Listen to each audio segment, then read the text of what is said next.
ఎన్టీఆర్ గారికి కావాల్సిన వ్యక్తి చిట్టిబాబు గారు, ప్రొడ్యూసర్ గారు మన పక్కనే ఉన్నారు. మరిన్ని వివరాలు ఆయన అడిగి తెలుసుకుందాం. సార్ నమస్తే. సార్ నమస్తే. ఎలా ఉన్నారు? Always all right. ఓకే, మనం చూస్తున్నాం మీ రాఖీ ఎన్టీఆర్ గారు ఇప్పుడు మీరు చేశారు, ఇప్పుడు అదొక ప్యాండ్ స్థాయిలో ఊపేస్తున్నారు. ఎలా అనిపిస్తుంది సార్? డెఫినెట్గా మాది ఎక్స్పెక్టెడ్. అది ఆ సినిమాకి ఏదో విషయం లేకుండా ఊపు కాదు, అది చాలా అది ఒక విషయంతో ఊగుతుంది. ప్రజల్లో కూడా దాని మీద మంచి ఎక్స్పెక్టేషన్ ఉంది. కష్టపడి చేశారు ఇద్దరు. అదొక డిఫరెంట్ మ్యాటరు. ఒక్కటే ఏంటంటే ఆ మ్యాటరు, ఆ డ్యూయల్ రోల్లో ఒక భయం అనేదాన్ని ఉండాలి మనిషికి, భయం అనేది మనుషులకు ఉండాలి అనే పాయింట్ మీద వర్కౌట్ చేస్తారు. ఆ భయం, ఆ పాయింట్ బాగా కనుక ఎక్కితే పెద్ద హిట్ అవుద్ది. భయం ఉండాలి, చంపేంత ధైర్యం కాదు, బతికేంత భయం కావాలి. అది చాలా విషయం. అది నిజంగానే చంపడానికి ధైర్యమే కాదు, బతకడానికి భయం కూడా ఉండాలి. స్కూల్లో చదివేటప్పుడు పరీక్షలకు భయం లేకపోతే పరీక్ష ఎక్కడ రాస్తాడు? అన్నీ అలా భయం అనేది జీవితంలో ఎంత ముఖ్యమో, ఎంత అవసరమో, ధైర్యమే కాదు భయం కూడా ఉండాలి, భయం కావాలి అనే మాట దాన్ని చాలా బాగా ఉంది పాయింట్. అయితే అది ఎంత బాగా చెప్పారు. కరటాల శివ బాగా చెప్పగలిగినాడు, బాగా చేయగలిగినాడు. కనుక ఎంత బాగా చెప్పాడు, ఎక్స్పెక్టేషన్ ఎంత పెద్ద హిట్ అవుతుంది ఎక్స్పెక్టేషనే. కానీ అండ్ సక్సెస్ అనేది కొత్త పాయింట్, బ్యూటిఫుల్గా తీశారు, ఖర్చు పెట్టి తీశారు. ఒక టోటల్ సముద్రం సెట్టేసి అవన్నీ మామూలు విషయాలు కావు. So let us hope for the best. అది హైప్ అనేది ఊరినే రాలా, దాని మీద ఉన్న ఎక్స్పెక్టేషన్, దాని మీద ఉన్న కష్టము, వాళ్ళు పడిన కష్టాన్ని బట్టి వస్తారు.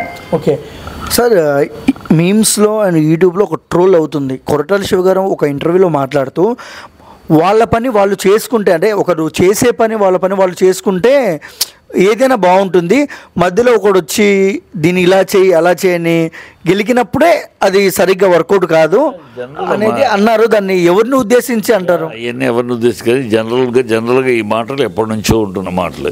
ఎప్పుడంటే ఇండస్ట్రీలో ఎవరి పని వాళ్ళు చేయాలి. ఒకళ్ళ పనిలో ఒకళ్ళు ఇంటర్ఫియర్ అయితే ఇప్పుడు ఒక డ్యాన్స్ మాస్టర్ ఉన్నాడు, ఆయన ఆ వృత్తిలో నేర్చుకున్నాడు. అతని పనిలో ఇలా మూవ్మెంట్ చేయండి, ఇలా చెయ్యండి అని నేను డ్యాన్స్ డైరెక్టర్ని చెప్పాను.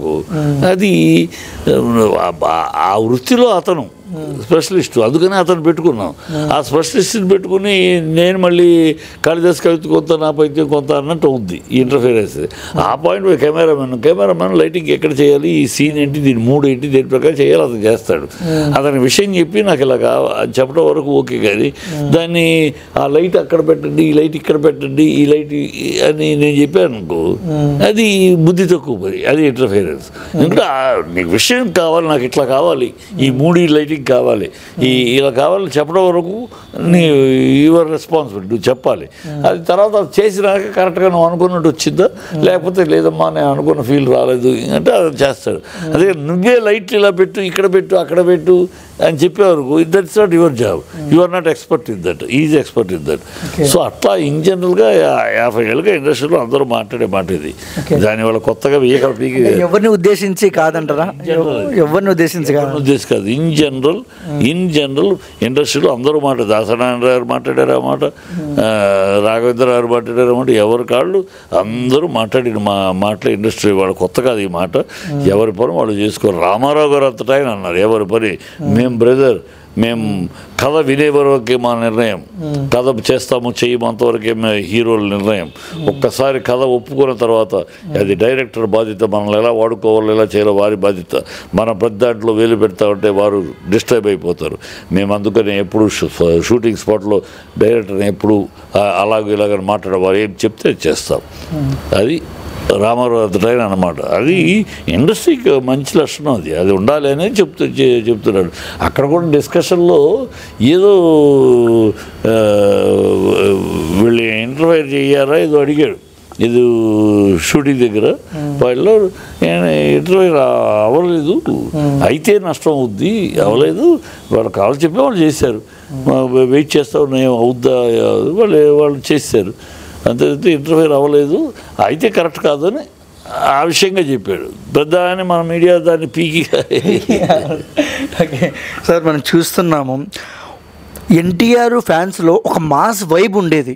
అంటే ఎన్టీఆర్ గారు ఏ చిత్రం రిలీజ్ అయినా, కానీ ఇప్పుడు దేవర అనే చిత్రం రిలీజ్ అయ్యే ముందు చాలా ఎమోషనల్గా టచ్ అయ్యే పనులు చేశారు ఎన్టీఆర్ గారు.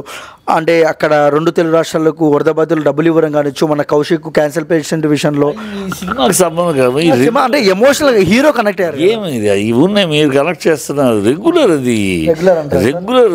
ఈ సినిమా ఇండస్ట్రీలో ఇలాంటి ఉపద్రవం ఎవరు జరిగినా ఆల్ హీరోస్ రెగ్యులర్ అది. అది ఇప్పుడు జరిగింది ఆ ఉపద్రవం, ఆయన తీసుకొచ్చాడు దేవర కోసం ఎవరు పిచ్చి ఆలోచన. అది ఉపద్రవం జరిగినప్పుడు ఇవాళ కాదు, అనాది నుంచి ఇండస్ట్రీలో ఎప్పుడు కూడా ఏ ఉపద్రవం జరిగినా మన తెలుగు ప్రజలకు ప్రత్యేకించి మన హీరోలు, అప్పుడున్న హీరోలు ఇప్పుడున్న హీరోలు ఎప్పుడైనా స్పందిస్తారు. మన హీరో లక్షణం. మనం బయట రాష్ట్రం తమిళనాడుకి అయినా స్పందించాం, కేరళలో అయినా స్పందించాం, ఆ రాష్ట్రాల వాళ్ళు ఇక్కడ స్పందించరు. ఆ సినిమా ఫీల్డ్ వాళ్ళు ఎప్పుడైనా ఆంధ్రలో వరదల గురించి కానీ మనం అలా కాదు, వాళ్ళని బట్టి మనం కాదు, మన ధర్మం మంది అన్నట్టు ఉంటాం మనం. వాడు చేయలేదు కనుక మనం చేయొద్దు కాదు, తెలుగువాడి లక్షణం అది, తెలుగువాడి గొప్పతనం అది. వాడు చేశారు చేయడం మన కోసం, మన ధర్మం, మన గుండె తడి. మనం మన చుట్టుపక్కల ఉన్నవాళ్ళు మనమే కాదు, మన పక్క తమిళనాడు అవ్వచ్చు, మన పక్క కేరళ అవ్వచ్చు, మన పక్క బెంగళూరు అవ్వచ్చు, ఏం జరిగినా వాళ్ళని కూడా మనమే మన మనుషులే అన్నట్టు చూడాలని చూస్తారు. అది మన ఇండస్ట్రీకి ఉన్న గొప్ప లక్షణం, ఇవాళ కొత్త కాదు అది. ఓకే, దీనికి సంబంధించి ప్రత్యేకంగా ఆ వరదను తెప్పించి ఓకే 2 తెలుగు రాష్ట్రాల్లో కాదు ప్రపంచవ్యాప్తంగా క్రేజ్ ఉంది. కానీ మన 2 తెలుగు రాష్ట్రాల్లో రాయలసీమలో ఎన్టీఆర్ గారికి బీభత్సమైన క్రేజ్. అంటే 19 ఏళ్ళలో తొడగొట్టారు, రికార్డులు షేక్ చేశారు. ఓకే, మేబీ అక్కడ ఎలా ఉంటుంది సార్ అక్కడ వైభవం? ఉంది డెఫినెట్గా ఓవర్ ఎక్స్పెక్టేషను.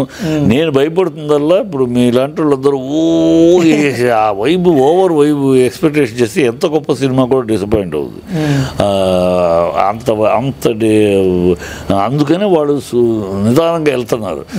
ఈవెన్ ట్రైలర్స్ కూడా ఓన్లీ యాక్షన్ పార్ట్, దాంట్లో ఉన్న డెప్త్ ఆఫ్ సైకలాజికల్ ఫిలాసఫీని చూపించట్లా. ఆ ఫిలాసఫీ థియేటర్లో చూసినప్పుడే ఆ ఫిలాసఫీ కుద్దా ఎక్కదా అని. ఇక్కడ ఇట్లా చిన్న స్క్రీన్ మీద, చిన్న బిట్ల మీద ఆ తండ్రి పాత్ర ఒక మంచి ఫిలాసఫీ ఎమోషన్ క్యారెక్టర్. మామూలు రెగ్యులర్గా తండ్రి కాదు, రెగ్యులర్గా ఆవేశపడే తండ్రి కాదు, రెగ్యులర్గా సౌమ్యమైన తండ్రి కాదు, సాఫ్ట్ నేచర్లో ఉంటూ ఒక ఎమోషనల్ వైబ్రేషన్, ఫిలసాఫికల్ ఎమోషన్ ఉన్న క్యారెక్టర్.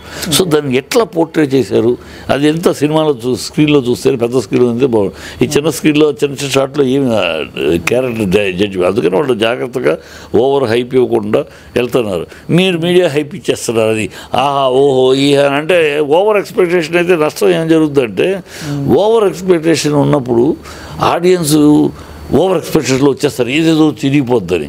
వస్తే అంత ఉండదు ఏ సినిమా కూడా. డిసప్పాయింట్ పర్వాలేదు మేము ఏదో అనుకున్నాం కానీ మా అంటారు. అందుకని ఆ ఓవర్ ఎక్స్పెక్టేషన్కి వెళ్లకుండా వాళ్ళు చాలా జాగ్రత్త పడుతున్నారు. ఇదే దుమ్ము రికార్డు బ్రేక్, సెన్సేషనల్, ప్రపంచ రికార్డు సృష్టించే సినిమా ఈ లెవెల్లో వాళ్ళు వెళ్ళట్లా. తీసాం, కష్టపడ్డాం, డిఫరెంట్ మ్యాటరు, సెట్లు వేసాం, సముద్రం సెట్ వేసి చేసాం, ప్రజలు ఆదరిస్తారని నమ్మకం ఉంది. ఇంతే చెప్తున్నారు. నేను చించాం పొడిచాం అని చెప్పట్లా. ఓకే, కానీ కొన్ని న్యూస్లలో వచ్చింది ఏంటంటే సార్, 3 రోల్ ఉండే అవకాశం ఉంది ఎన్టీఆర్ గారు, మళ్ళీ అంటే 3వ క్యారెక్టర్ కూడా ఉంది అంటున్నారు. అంటే ఉండొచ్చమ్మా, ఏముందమ్మా, ఒక హీరోకి ఒక ఇమేజ్ వచ్చినాక 3 రోల్ కాదు 4 గారు, శివాజీ గారు, నాగేశ్వరరావు 9 క్యారెక్టర్ చేశారు ఒక సినిమాలో. సో ఇవన్నీ పెద్ద కొత్త విషయాలు కావమ్మా. మీకు కొత్త ఏమో, మీరు ఇండస్ట్రీలో 9 వేషాలు వేసారు. శివాజీ గణేష్ నవరాత్రి, నాగేశ్వరరావు అదే సినిమా తెలుగులో 9 వేషాలు ఆయన వేసాడు. 3 వేషాలు వేసిన సందర్భాలు రామారావు గారు, కృష్ణ, శోభ, అనేక మంది 3 వేషాలు వేసారు. 3 వేషాలు వేసేది కొత్త కాదు, 9 వేషాలు వేసేది కొత్త కాదు. సో ఇవన్నీ ఆయా స్టేజ్లో ఏ హీరోకి ఇమేజ్ ఉంటే ఆ ఇమేజ్కి సరిపడా ఈ 3 వేషాలు వస్తే ఈ హీరోని యాక్సెప్ట్ చేయగలరా జనాలు, అలా ఉంటుంది లెక్క. ఒక 3 వేషాలు వేసే దమ్ము ఈ హీరోకి ఉందా, ఆడియన్స్ అలా చూడగలరా, అది చూస్తారు. ఇప్పటి వరకు 2 వేషాలు చూశారు, ఎక్స్పెరిమెంట్ చేయొచ్చు. 3 వేషాలు 3 వెరైటీగా చెయ్యాలి. 3 వేషాలు వేయటం వేరు. వాటి 3 దైవమగన్ సినిమా ఉంది, శివాజీ చేశారు 3 వేషాలు. ఆ సినిమా ఇప్పటికీ చూడండి మీరు, కోటీశ్వరుడు తెలుగులో డబ్బింగ్ చేశారు. అదే మహానటుడు శివాజీ ఊరిని అవల. ఆ 3 వేషాలు చూస్తూ ఉంటే స్క్రీన్ మీద 3 ఒకే ఫ్రేమ్లో వస్తారు. ముగ్గురు వేరే ఆర్టిస్ట్ అనిపిస్తుంది, ఒకే మనిషి అనిపించదు. అది పర్ఫార్మెన్స్. అది బాడీ లాంగ్వేజ్ కాడ నుంచి, స్టైల్ ఆఫ్ వాక్ కాడ నుంచి, మాటల్లో కాడ నుంచి అన్నీ ఆయన అసలు వేరే, ఇది వేరే అది వేరే అది వేరే ఒకే మనిషి అనిపించదు. అలా చేయగలిగే కెపాసిటీ ఆయనకు చేశాడు. ఇప్పుడు వీళ్ళు కూడా ఇలా చేయగలరు ఇప్పుడు జనరేషను అని కాన్ఫిడెన్స్ ఉంటే కృష్ణ గారు చేశారు, కుమార్ రాజా చేశారు, ఇంకోటి చేశారు. ఇప్పుడు ఈ జనరేషను చేయగలిగే దమ్ము, అలాంటి స్టోరీ చేయగలిగిన పర్ఫార్మెన్స్ చేయగలిగిన వాళ్ళే వీళ్ళు చేయొచ్చు, ఏముంది దాంట్లో. Thank you.